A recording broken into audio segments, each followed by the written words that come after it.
Olá, como tem se tornado rotina aqui neste canal do YouTube, temos nos dedicado ao estudo das matérias referentes ao direito penal. E eu tenho seguido uma lógica exata da distribuição do Código Penal e hoje chegou a vez de um assunto muito interessante que há muito debate doutrinário e jurisprudencial sobre ele, que é a prescrição. Então, primeiro eu peço, antes de iniciar a aula, que os senhores deem um like neste vídeo, né, se inscrevam no meu canal e compartilhem, né, para que as nossas discussões sobre direito possam alcançar mais pessoas, né, e atinjam um âmbito muito maior do que está obtendo já este canal. Então vamos lá. Então, o tema proposto hoje é sobre a prescrição. Eu já adianto que vou dividir esta temática em dois vídeos diferentes, para que eles não fiquem muito longos. Então hoje eu vou tratar da prescrição, as suas modalidades, e aí na sequência eu trato num novo vídeo sobre as causas suspensivas e as causas interruptivas da prescrição. Combinado assim? Então vamos lá. Então a prescrição, na verdade, ela é importante a sua construção no ordenamento jurídico e a sua compreensão, porque da mesma forma que ocorre um fato criminoso, isso é uma realidade, né, em toda a nossa sociedade, né, surge, obviamente, daí para o Estado o que nós chamamos do ius puniendi, né? Então a pretensão de punir estatal, que nós sabemos que cabe unicamente ao Estado. Tratamos isso na aula passada sobre as modalidades de ação penal. Falamos que apesar de existir uma modalidade de ação penal privada, a execução da pena cabe principalmente ao Estado. Então, após a apuração deste fato criminoso, né, é que o Estado exerce esta função e esta pretensão punitiva, com o trânsito em julgado desta decisão condenatória, né, que o ius puniendi concreto se transforma aí em ius punitionis. Né? Então, daí o Estado passa a executar a punição aplicada por conta de um processo penal, seja ele de alçada pública ou seja ele de alçada privada. Então a norma ela estabelece, de acordo com a gravidade da conduta delituosa, né, uma pena correspondente, e o Código Penal e o Código de Processo Penal modulam a forma de aplicação dessa pena, e também é definida em capítulo próprio do Código Penal e da Lei de Execução Penal, também não pode deixar de ser mencionada aqui, os critérios como são exercidos, né, ou como é exercida esta pretensão punitiva do Estado. Em decorrência disso, obviamente, né, que o Estado possui um prazo para que promova a punição e um prazo também para executar esta punição. Então é aí que surge, né, no direito brasileiro, como na maioria dos ordenamentos jurídicos, né, de cunho democrático, que o Instituto da Prescrição, que nada mais é, né, que a perda do direito de punir, obviamente pelo decurso de um lapso temporal, obviamente pelo não exercício dentro de um prazo fixado na lei. Então, se o Estado não promove a apuração de um fato criminoso dentro de um determinado lapso temporal, que aqui no nosso direito está previsto na tabela, né, do artigo 109 do Código Penal, ou se ele exerce o direito, né, de ação, né, apura este crime e sobrevém uma condenação, também em razão do decurso do tempo, a grande parte dos delitos previstos no sistema penal brasileiro são passíveis também de punição. Então a Constituição Federal brasileira, apesar de determinar que a regra é a ocorrência da prescrição, o legislador constituinte entendeu que determinados crimes são imprescritíveis.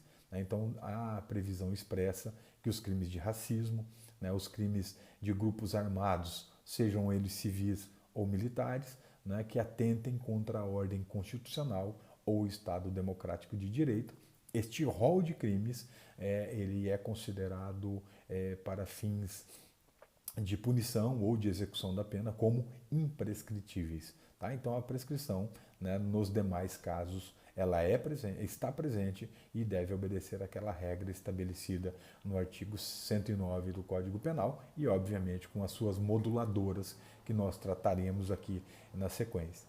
Então, temos que dizer, né, primeiramente, que a prescrição é uma matéria de ordem pública, né, então, portanto, ela impede, é impeditivo de análise de mérito do processo.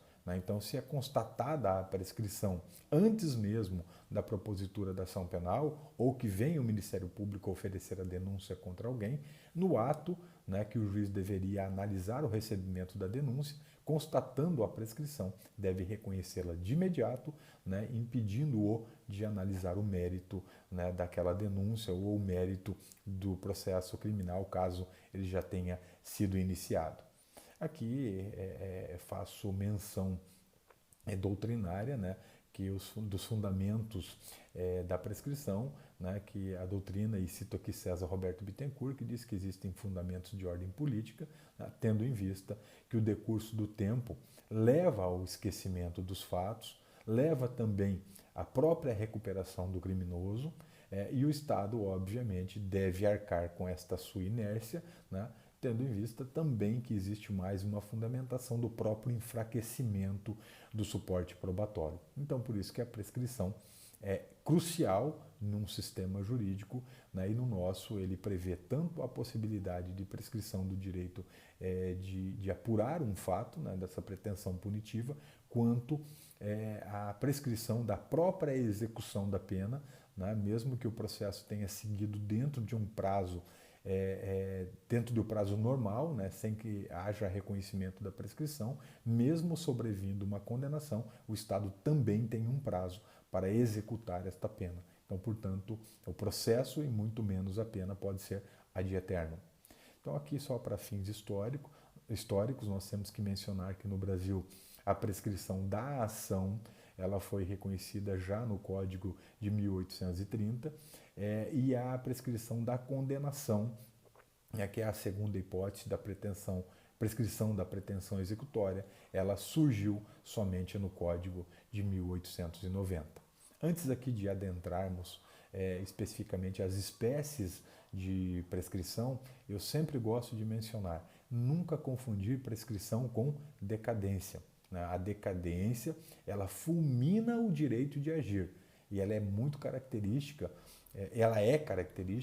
né, da ação penal privada ou do direito de representação na ação penal pública condicionada. Tá? Então, aqui no caso da decadência, a decadência, então, ela fulmina o direito de agir, fulminando o que nós conhecemos por ius persequendi.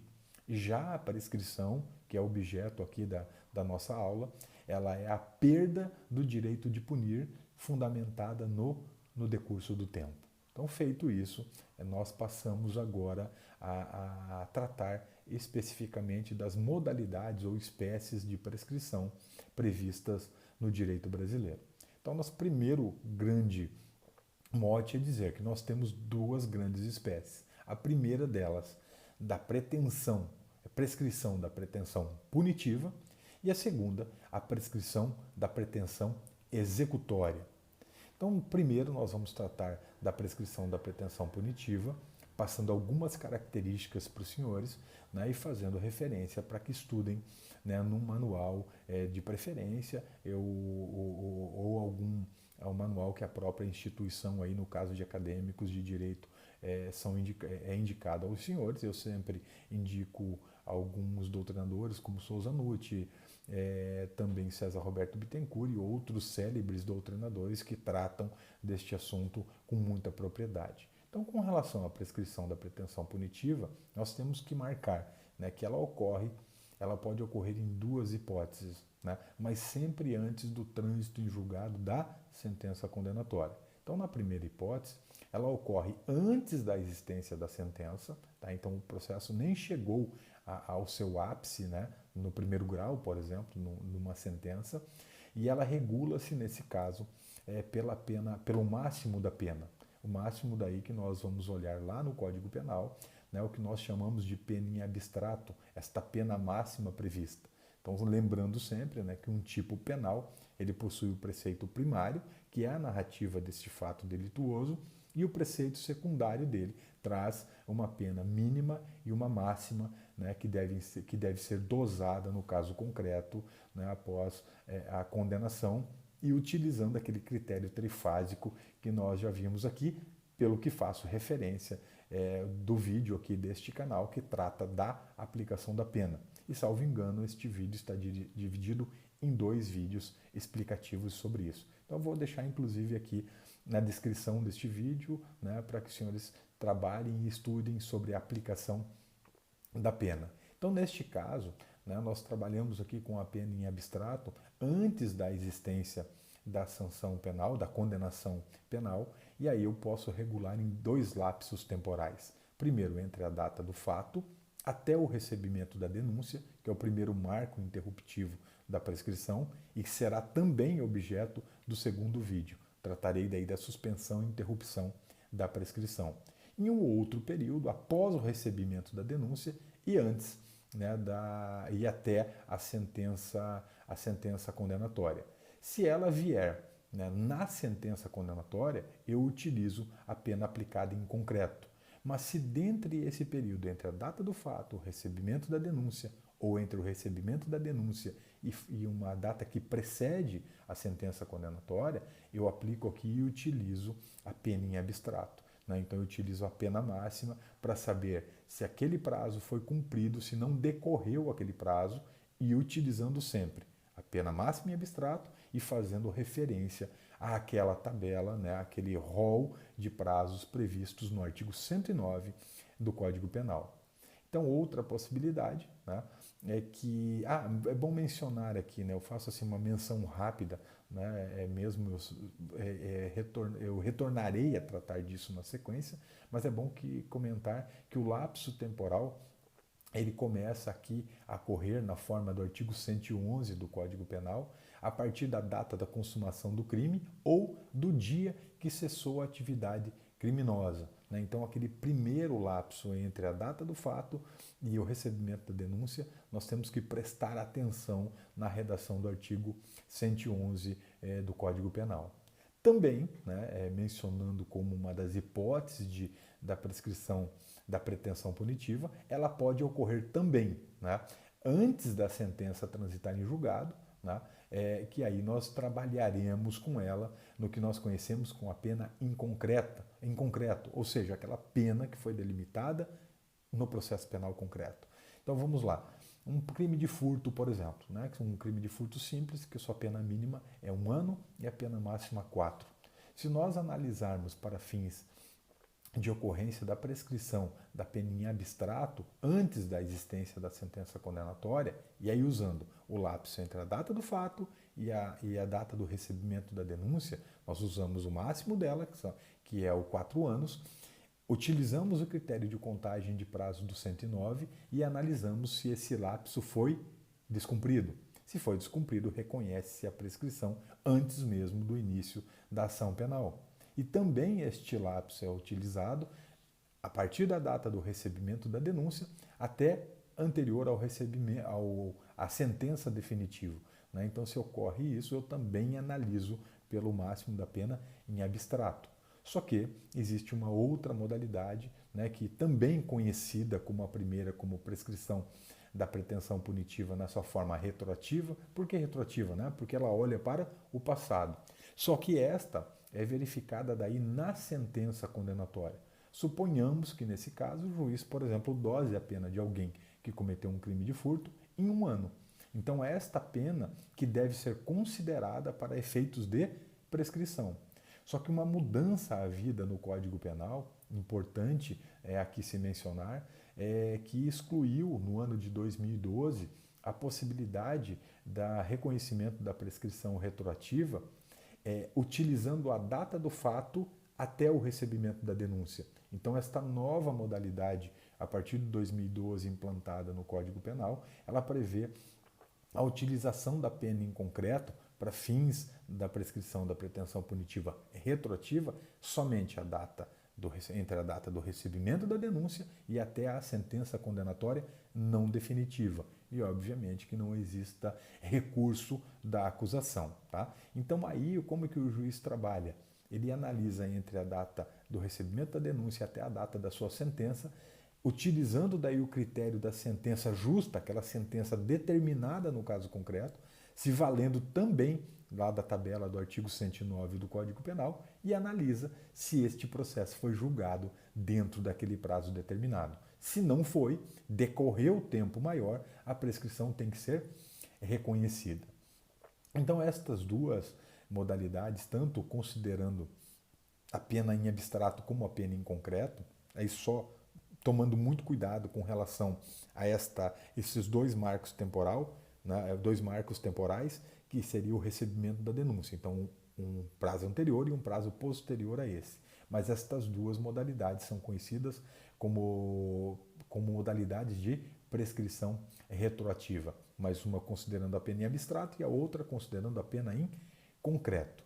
Aqui eu tenho que mencionar, e é importantíssimo isso aos senhores, né, que estas duas hipóteses de prescrição mencionadas aqui, da pretensão punitiva, elas eliminam todos os efeitos do crime, como se o crime não tivesse existido. Tá? Aí eu tenho que mencionar aqui também, que será objeto da próxima aula, que existem causas previstas no artigo 116 do Código Penal que suspendem a prescrição e outras causas que interrompem a prescrição. E aí estão elencadas no artigo 117 do Código Penal. Também aqui faço menções, né, e aí os senhores se aprofundem nestas menções através de um livro de preferência dos senhores, né, que para o reconhecimento da prescrição deve ser consideradas eventuais majorantes ou minorantes.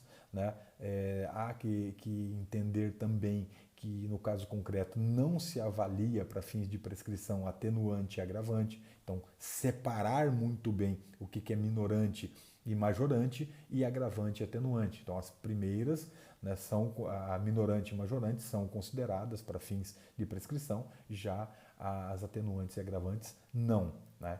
Outra questão importante nós analisarmos aí, também faço referência a uma aula sobre concurso de crimes e crimes continuados aqui neste canal, que nós falamos sobre estes institutos jurídicos. Aqui despreza-se o quantum de majoração do concurso formal e do crime continuado, né, conforme reza o artigo 119 do Código Penal, devendo, obviamente, serem considerados de forma individualizada. Então, a prescrição, neste caso, é considerada de forma individualizada para cada um destes crimes, né, na hipótese de concurso ou na hipótese de crime continuado. Então, portanto, este incremento de pena gerada por conta dessa exasperação da pena, ele não é considerado para a contagem da prescrição. Também é importante realçar que, no caso concreto, existem causas de redução do prazo prescricional, né, reduzindo pela metade, tratarei isso também na sequência, com relação ao menor de 21 anos, na data da prática do crime, ou, no caso de velhice, na data do julgamento deste crime, né, do julgamento final. Essa pessoa tem uma idade superior a 70 anos, de acordo com o artigo 115 do Código Penal, a prescrição nestes dois casos é contada pela metade. Então, portanto, isto tem que ser considerado, né, na análise da prescrição. Então, devemos sempre lembrar também, como já mencionado, retromencionado, sempre lembrar que o artigo 109 do Código Penal, que traz os prazos exatos para a prescrição dos crimes, tanto na modalidade de prescrição da pretensão punitiva, quanto na espécie ou modalidade de prescrição da pretensão executória. Aqui eu faço um breve realce aqui, né, da prescrição da pretensão punitiva retroativa, né, que aqui nós utilizamos aqui na modalidade da pena em concreto, que ela leva em consideração, né, isso é bom mencionar aqui, e principalmente por conta daquela reforma vida em 2012, algumas pessoas têm algum lapso de memória e acabam confundindo isso. Né? Então, com relação à pena em concreto, ela leva em conta aquela pena determinada na sentença condenatória, obviamente que não haja recurso da acusação na tentativa de majoração desta pena, e aí ela tem aquele critério que nós falamos, que ela tem um critério de voltar ao passado. Né? Então essa é a diferença que aí nós vamos apontar no próximo instituto, que é chamada prescrição intercorrente. E lembrando de novo, né, que foi suprimida em 2012, a possibilidade de considerar o lapso temporal entre a data do fato e o recebimento da denúncia, tá? Para reconhecimento da prescrição retroativa quando a pena é em concreto. Então, portanto, neste caso, somente a pena em abstrato. Aqui eu tenho minhas críticas severas com relação à supressão desta possibilidade de prescrição retroativa e ela utilizar a pena em concreto e retornar à data anterior ao recebimento da denúncia, porque aqui nós criamos uma possibilidade infeliz, né, de postergação indevida, né, da investigação, né, e aí um processo fica lá praticamente, um inquérito fica lá praticamente o total daquele período para ocorrer a prescrição da pena em abstrato, e dias antes, né, ocorre o oferecimento da denúncia e este recebimento da denúncia. E eu acho isso uma excrescência, um absurdo, porque causa, na verdade, todos os estigmas processuais, em que pese a inexistência de processo, mas todos esses estigmas da investigação, né, e acredito que aqueles fins políticos da inserção da prescrição no sistema jurídico brasileiro, eles se mostram muito violados, né? Na verdade, o fato pode cair no esquecimento, a possibilidade de produção de provas é muito grande, a mudança até de vida do próprio autor do fato delituoso, ela está em um outro patamar. Então, eu acho que foi um desacerto esta alteração e a supressão da possibilidade da prescrição retroativa utilizar a data entre a data do fato e o recebimento da denúncia. Apenas uma crítica, né, mas atualmente no sistema penal brasileiro não é permitida esta consideração deste primeiro lapso no que toca à pena em concreto, já com relação à pena em abstrato, obviamente que é aplicado. E aí nós viemos com mais uma subespécie, né, de prescrição da pretensão punitiva, conhecida como prescrição da pretensão punitiva intercorrente. Tá? Qual que é a diferença aqui? E nós não podemos esquecer. Aqui ela leva em consideração a pena aplicada em concreto, na sentença condenatória, tá? E o trânsito em julgado para acusação. Só que aqui ela ocorre depois da sentença condenatória, né, até o trânsito julgado, mas pensando-se no futuro. Então, a partir do momento que há a sentença condenatória, por exemplo, em primeiro grau, até que se transite em julgado com os recursos subsequentes, né, se este julgamento desses recursos, a partir deste momento, não obedece àquele lapso temporal previsto no artigo 109, nós estamos diante daí da prescrição da pretensão punitiva intercorrente, ou seja, ela aparece após a sentença condenatória até o trânsito em julgado definitivo, aí para a defesa e obviamente para a acusação. Então, dentro desse período lá de uma sentença de primeiro grau até o julgamento do último recurso, tá? Aí que se considera este prazo, utiliza a pena em concreto determinada e analisa se o Estado foi capaz de julgar aquela série recursal dentro do lapso temporal determinado no artigo 109 do Código Penal. Na próxima aula, farei questão de mencionar algumas causas interruptivas e suspensivas da prescrição, e inclusive algumas que foram inseridas agora, recentemente, com a reforma no que foi conhecido como pacote anticrime. Então, algumas nuances aí que nós precisamos tratar, principalmente no que toca a embargos de declaração e recursos que são inadmitidos para o STJ ou para o Supremo Tribunal Federal. Mas isso será objeto da nossa tratativa na sequência. Então, assim, em resumo, a prescrição retroativa projeta-se para o passado. Já a prescrição intercorrente projeta-se para o futuro. E aí o marco disso é o quê? A sentença condenatória. Da sentença condenatória para trás, prescrição retroativa. Da sentença condenatória para frente até o trânsito em julgado, projeta-se para o futuro e, portanto, nós estamos diante da prescrição da pretensão punitiva intercorrente. Tá? E aí, para finalizar a nossa aula, e já abrimos o próximo passo, né, do próximo vídeo, nós temos que falar também da prescrição da pretensão executória.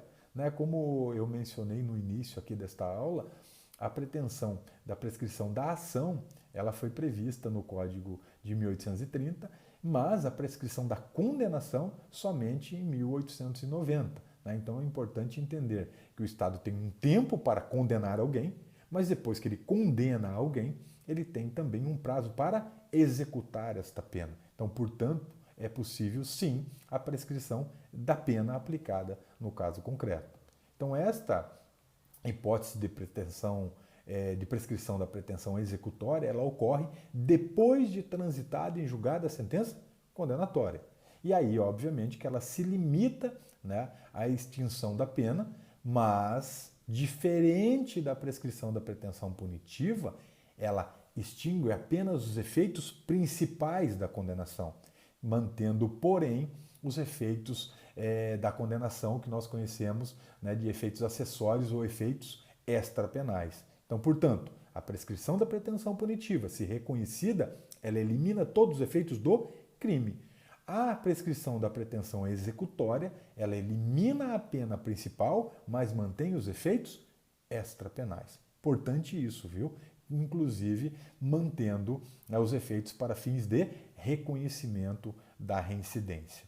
Então aqui nós temos que entender, né, que é muito comum, né, a hipótese aqui da prescrição da pretensão executória, né, a pessoa que está cumprindo a pena foge, né, por um determinado motivo, ou o Estado mesmo aplicando a pena, né, o Estado juiz aplicando a pena, a pessoa não é localizada ou não comparece para fins de cumprimento da sua pena. E aí o Estado tem, obviamente, um lapso temporal para que ele ponha isso em prática. Então, assim, é bom mencionar, né, que na hipótese de fuga ou revogação do livramento condicional do condenado, aqui neste caso se utiliza o restante da pena a cumprir, né, para a obtenção desse novo prazo prescricional. Exemplo, né, alguém cumpre lá um terço da fração da sua pena, por exemplo, uma pena de 9 anos ele cumpre 3 e foge do cárcere, por exemplo, e é recapturado. Né? Então, quando esta conta no que toca à prescrição, ela contaria só do que restou de pena. Então, neste período, seria considerado 6 anos, faz-se referência àquela tabela prevista no 109, e se ele for recapturado fora deste prazo determinado no artigo 109, nós estamos diante do reconhecimento da prescrição da pretensão executória e, portanto, ele não pode ser mais impingido a cumprir esta pena, né, porque o efeito principal dela se esvaiu pelo decurso do tempo.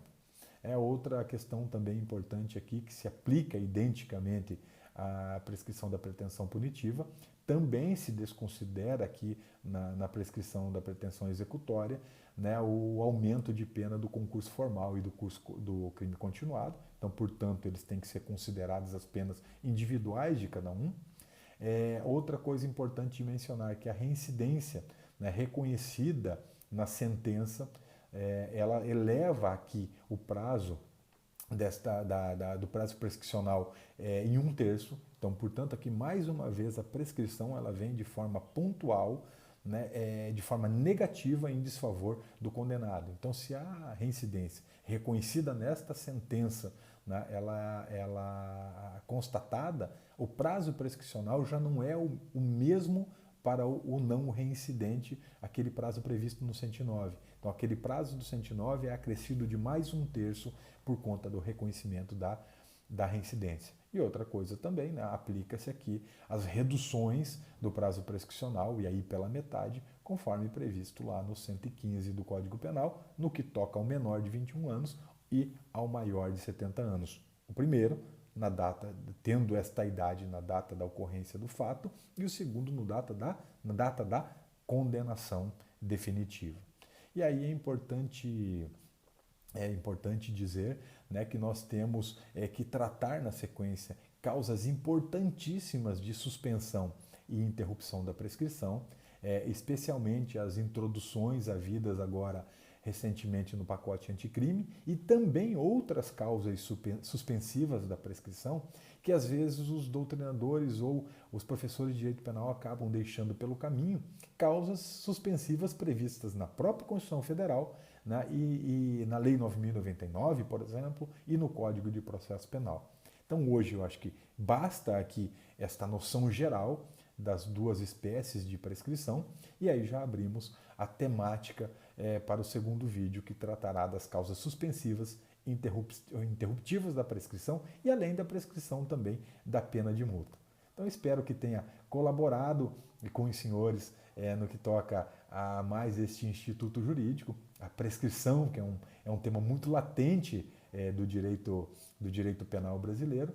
E repito aqui, espero que os senhores dêem um like neste vídeo, né, compartilhem e peçam que as pessoas se inscrevam, né, para que continuemos aqui neste debate sobre as temáticas importantes do direito penal. E também, como eu já disse há alguns dias, estou criando uma segunda vertente deste canal para comentários de assuntos específicos também, né, relacionados ao direito penal, mas com destinação de outras áreas do direito. Inclusive, ontem postei um vídeo, né, sobre uma palestra importantíssima do Procurador da República, Dr. Diogo Castor de Matos, sobre crimes de colarinho branco. O Dr. Diogo foi um integrante da Força Tarefa Lava Jato e vivenciou isso na prática, e eu trouxe estas considerações dele, importantes considerações sobre a temática. Então eu indico também que assistam esse vídeo que está aqui no meu canal. Um grande abraço a todos, né? E espero nos próximos dias, né, postar um novo vídeo complementando esta temática sobre a prescrição. Então um grande abraço e até mais.